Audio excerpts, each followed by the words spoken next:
Hey, what is up, guys? Welcome back to the channel. Today, we're talking about one of my favorite childhood games, and really one of my favorite games in general of all time, Super Smash Bros. For the Nintendo 64. I've not gotten to play this game in the last 10 to 15 years because as you grow up, you just kind of lose your old childhood games, whether you sell them off, trade them in, or they just become misplaced, what have you. But in the last one or two, I have regained interest in kind of collecting my old childhood retro games. I now own an NES, a Sega Genesis, a Nintendo 64, and an SNES is on the way. And I've got a good, I'd say a bag full of games. You know, I don't have the big wall of 1,000 games. I'm not collecting every game in the Sega Genesis library or anything like that. I just want to collect games that I'm going to play, that I have interest in playing. Like I said, games from my childhood or games that maybe I missed out on and feel like it's important to go back and revisit on the original hardware. And of course, we have things like the Nintendo Online service where you can go back and play a ton of retro classics. And I have taken advantage of that on occasion, but there's just something about this piece of shit that I feel is important. I gain great satisfaction from playing retro games on their original hardware. And someday, you know, when my son is grown, I can teach him. I say, you see these? These are called AV cables. We had to match the colors and plug in, plug out, and we had to unravel all the cords, you know, and I want to teach my son about those kinds of things. They do kind of act like a time machine in a sense, interactive time machine. That's what I love so much about them. And so for this last Christmas, I asked for Super Smash Bros. On the 64, and shout out to my older brother for sending us our original copy. Actually, I did not know he still owned this. This was our copy from back in the day, and if you look real close, you can even see Luna written in marker right there. It's the official stamp. The Luna crest, if you will.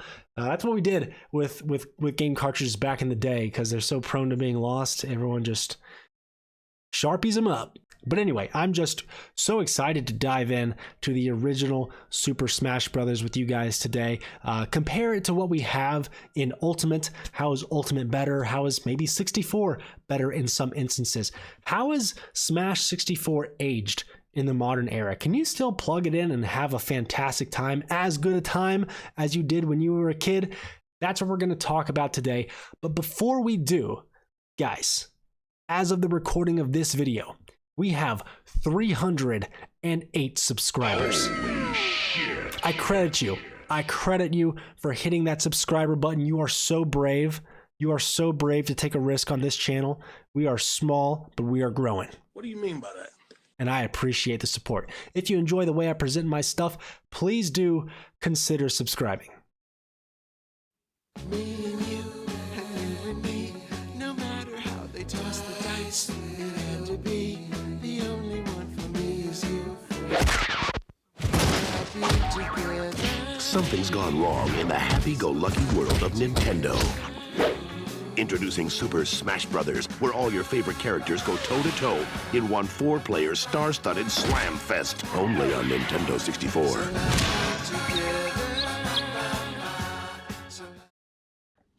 So let's start really quickly with where we were to where we are today.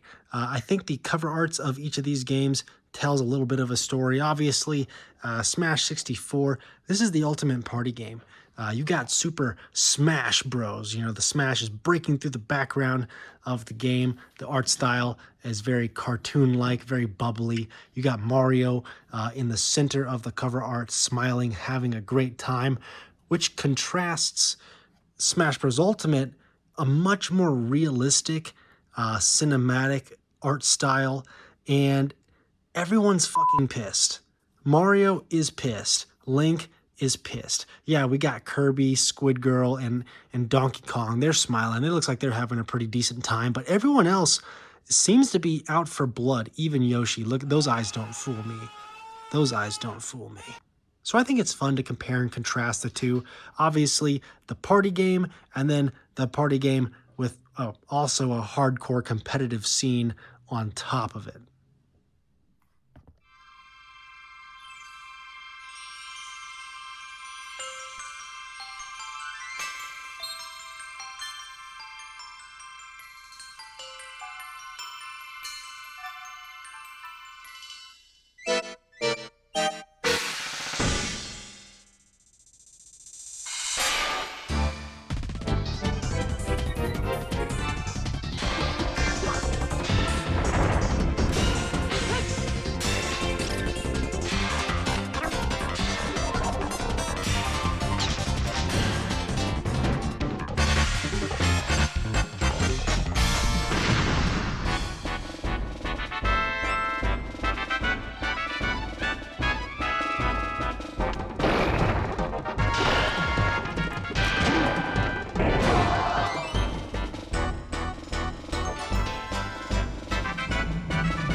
first and foremost, we have to talk about this introduction. This has got to be one of the most iconic, one of my personal, if not my favorite introduction to any video game ever. I always loved the idea that the Smash Brothers characters were just toys in a child's bedroom, and he was making them fight with his imagination, setting up stages and scenarios, just like we did with all of our Bionicles back in the day.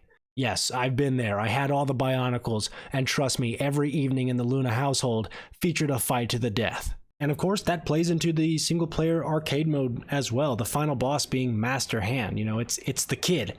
That's the final boss. I love it. And it's unfortunately something that they've moved away from in the more modern games, where I don't really know what the story is in, say, a Smash Ultimate. It's just a universe of Smash characters, and they fight. I don't know. It is something that they continued in Brawl, where the characters were like these statues, almost looked like amiibos, and needed to be unfrozen in the subspace emissary, right? But as the series has progressed, they've moved away from it, and it's sad. I love that plot point. I wish it would come back, but that's besides the point. This intro is fantastic. Like I said, one of my favorites of all time. I could watch it over and over and over again and just continue to get that constant flow of nostalgic satisfaction. So now we find ourselves on the title card screen, and yes, I have things to say about this as well. Obviously, this matches very much to the cover art of the game with the Super Smash Brothers breaking through the back of the screen. We got fire in the background, and the announcer brings us here with a loud Super Smash Brothers. You know, it's very over the top, very energetic, which is funny, because in contrast, once we go to the actual menu screen of the game, the music takes a strange shift, almost to an ambient noise. Like there are some very low drums in the background, and I always found this to be, I don't know why, kind of creepy. When you couple it with the dark background, it's very quiet and moody and atmospheric. For some reason, I do not understand what is going on with the main menu screen of this game.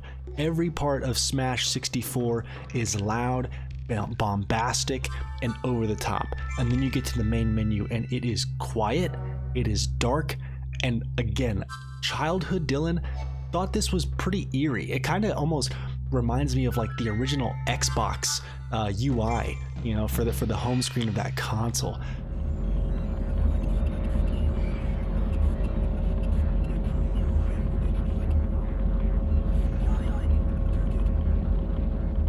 Very weird. It's just weird, guys. It's just weird. And of course we have our arcade mode, our one-player arcade mode, the story mode, if you will. We've got the verses where you and other friends can play against one another. And then we've got some extra side goodies we'll get to a little bit later. But let's go ahead and finally get into the game itself and talk about how it feels. Did it age okay with the movement? And I would say this is probably the weakest link of the game's gameplay, and it's not just because we're using one of the most archaic controllers, one of the most archaic joysticks ever created, but there's something about the way the game reads your inputs that feels sluggish. There's a term in gaming, input buffering or input stacking, where when you move your controller's joystick or press a button, the commands will begin to stack on top of each other so that as soon as one command is executed, the next one will begin. You see this a lot in Souls games or in Monster Hunter, and this usually streamlines or smooths out the gameplay process, as your fingers typically move faster than your brain, so you don't have to wait for an attack to end in order to initiate the next attack. You can just keep stacking them on top of each other to create this nice rhythmic flow.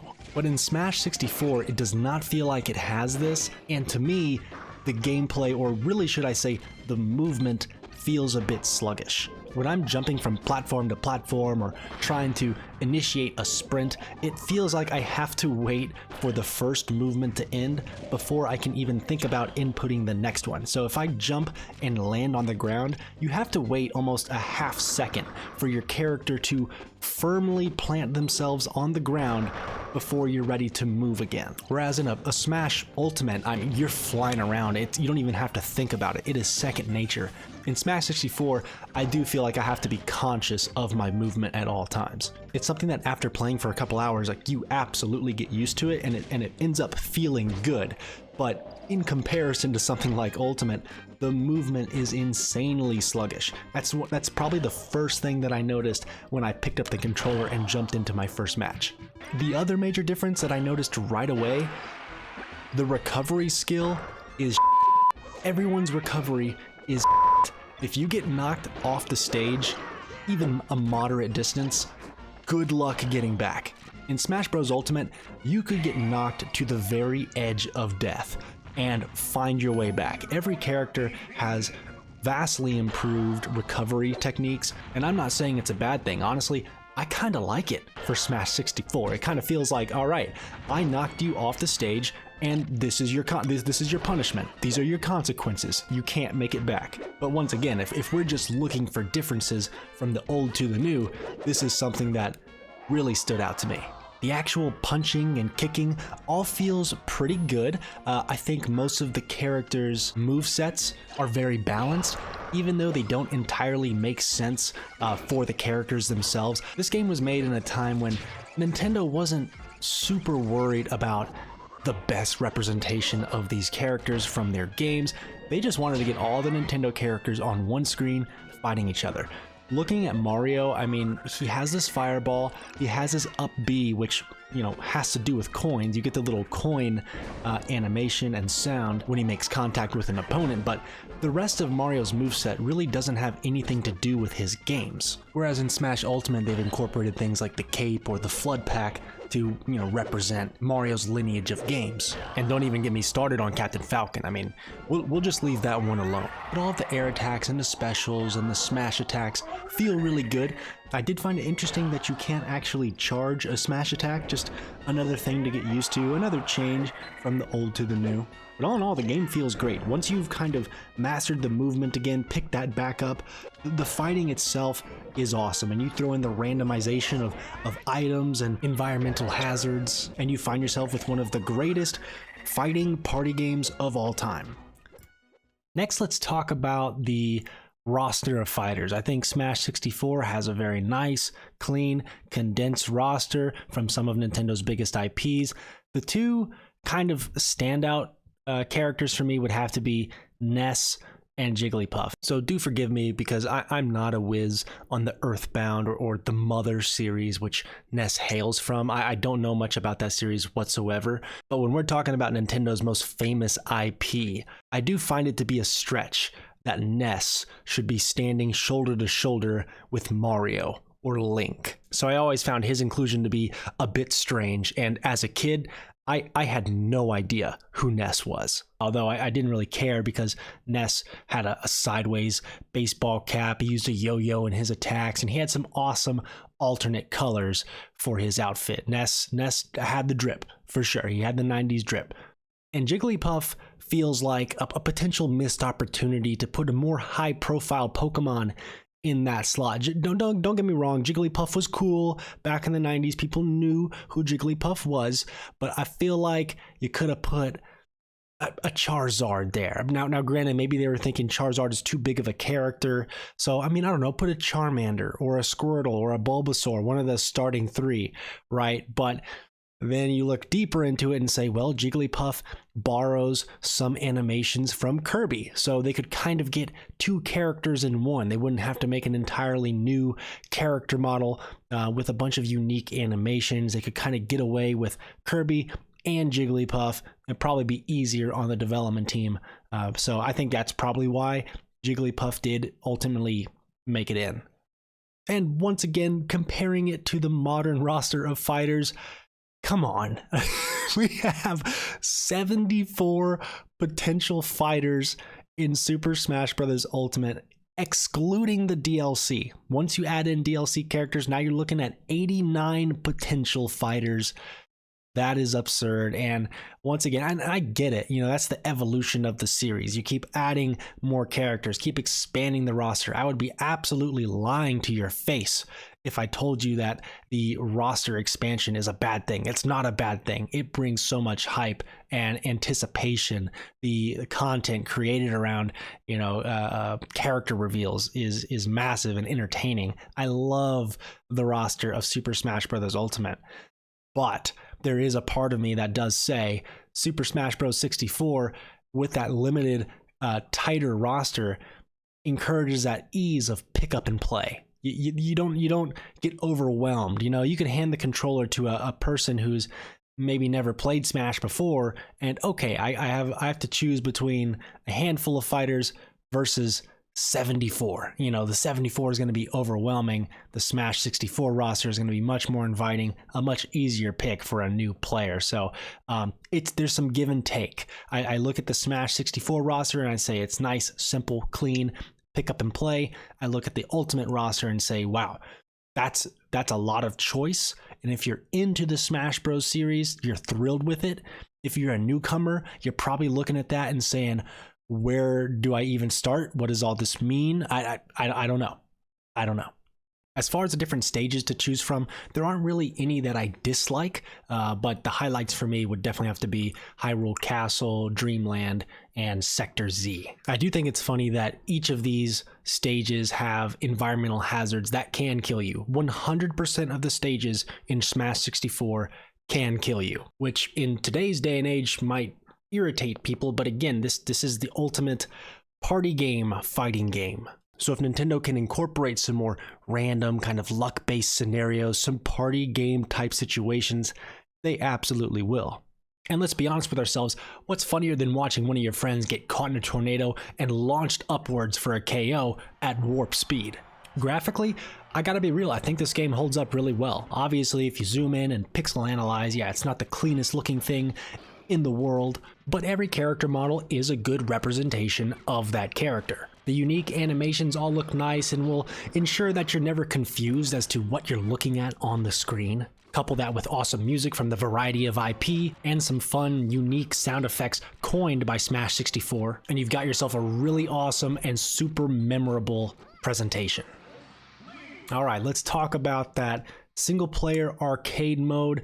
Of all of these Smash Brothers entries, the Nintendo 64 and Wii single player experiences are my top two. I would say Smash 64's single player arcade was probably my number two. I mean, Subspace Emissary on Brawl was just too much. It was amazing. It was fantastic, and I'm sad that Nintendo has strayed away from that. But I don't think anything beats, and I keep using this word, the simplicity of arcade-style ladder matches.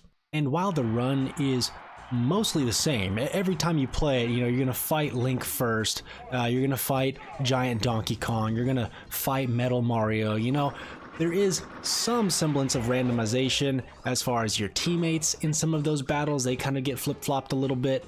You also had some of those more quirky style battles like fighting the Yoshi team or the Kirby team or the fighting Polygon team, where you're fighting 30 enemies in one match. They just keep dropping down from the sky and you just gotta get rid of them as quickly as you can. Somehow as a child, those types of matches made it feel like I was running through a fresh new experience every time, although now adult Dylan is looking back at that and saying, no, you're crazy. You're crazy. It's basically the same thing over and over, but how many times I replayed this mode, I could not tell you. I mean, potentially hundreds of hours. I don't know. Some standouts of this mode have to be the break the targets or board the platforms, race to the finish. I love these spin-off missions, if you will, that took you away from the fighting and focused more on platforming or thinking of creative ways to destroy the targets with your character's array of abilities.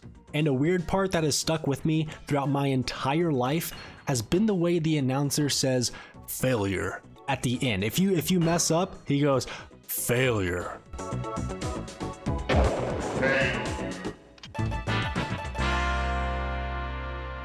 And I don't know why, that has just stuck with me my entire life. Anytime I see somebody mess up or I mess up in something in the real world, in real life, in the back of my mind, I whisper to myself, failure.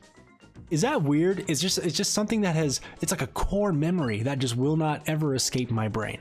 And in this mode, you can see the creativity from the developers kind of stretching out the resources that they had.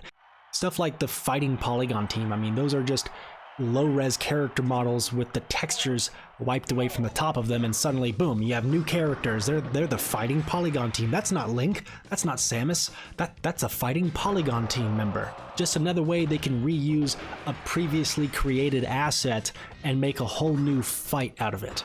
And little side note, was anybody else scared of Metal Mario? When I was a kid, Metal Mario freaked me out. This faceless entity whose only purpose in life is to kill you. He doesn't really make any noise other than the stomping of his footsteps. You look at him and you have no idea what he's thinking. At 1 second, he'll just be standing there and you kind of wonder like, okay, is he bugging out? And then suddenly he jumps into action. He's got you in his grasp and he's trying to throw you off the stage. The intense background music of his fight doesn't help either.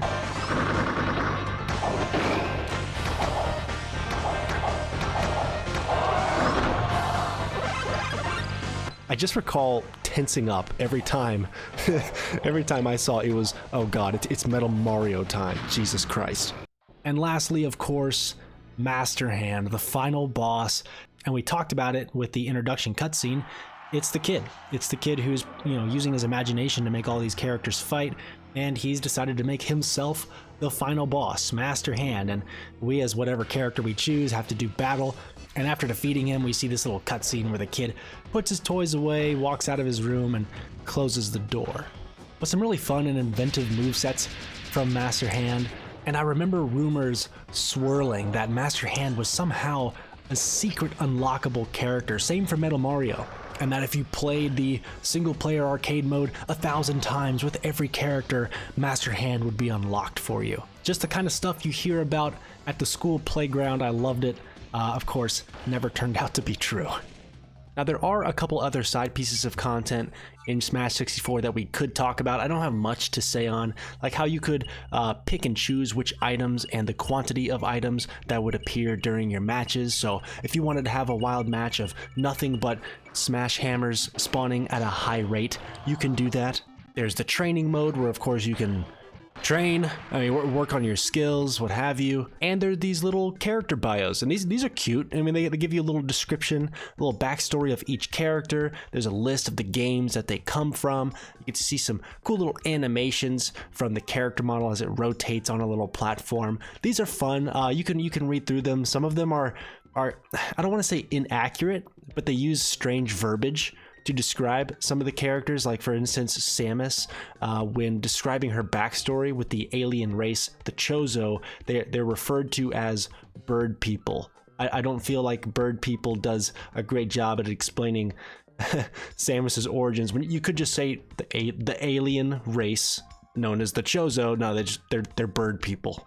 It's also pretty cute that the two Pokemon on the list, they don't get full descriptions of their origins. They just get their Pokedex entry inserted in the game. I thought that was a pretty cute inclusion. But there is one last thing I want to do before we wrap up, and that is to list off some more niche, standout features, moments in Smash 64, things that left a really heavy impression on me when I was a child, and I'd be curious to see if you guys did the same things or noticed the same things as I did. So without further ado, let's just start going down the list here. Number 1, did anybody ever create a lobby of 4 CPUs?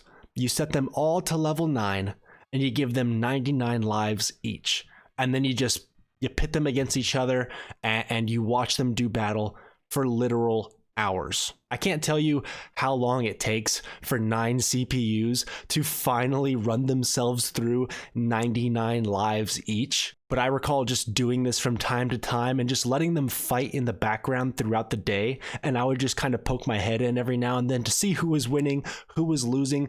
And sometimes you check back in and the results would be super skewed. Like Star Fox would have 65 lives remaining while the other 3 had 28, 30, 15, and you're just left wondering how the hell that happened.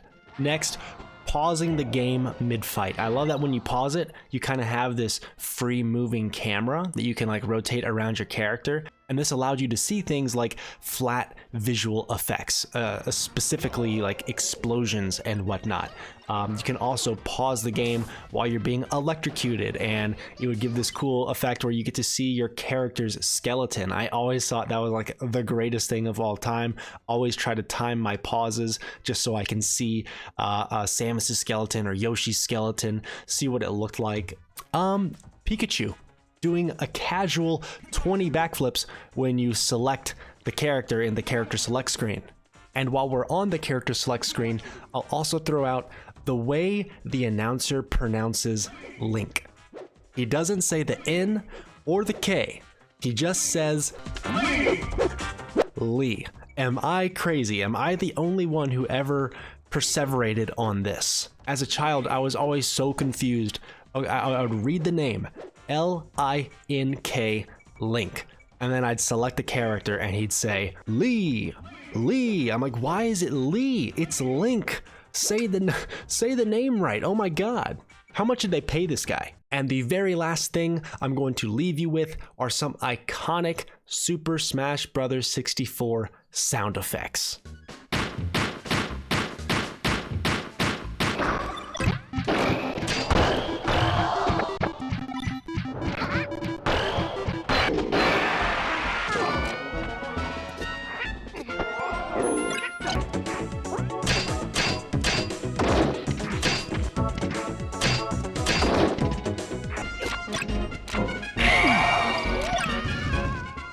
Man, the dopamine rush you get from listening to that home run bat sound effect, that's like no other. That is no other. Undefeated. But my goodness, what else is there really to say about Super Smash Bros. 64? I guess I can just answer the question, did it age well? Is it able to live up to those wonderful childhood experiences? And I will say, absolutely, definitively yes. I think when you first pick up the controller and play your first match, you might say, it's kind of slow, a little clunky, the controller sucks, but play a couple of matches and you quickly find yourself picking right back up where you left off 10, 15 years ago, and the game feels great. The game looks great. The game sounds great. And if you're unlike me, who's just playing alone by himself in his basement, you can have friends come over, link up, and have a fantastic time. Super Smash Bros. 64 is one of my favorite games of all time, and I'm just so glad that picking it up again 10 plus years later, to find that it's still near and dear to my heart, to find that it's still a fantastic experience, and that only further solidifies it for me. Super Smash Bros. 64, I thank you.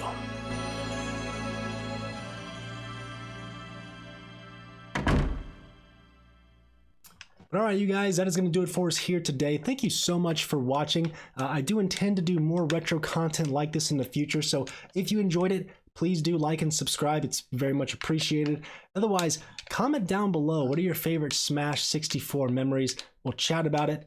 But as always, have a great rest of your day, and we'll catch you on the next one. Peace.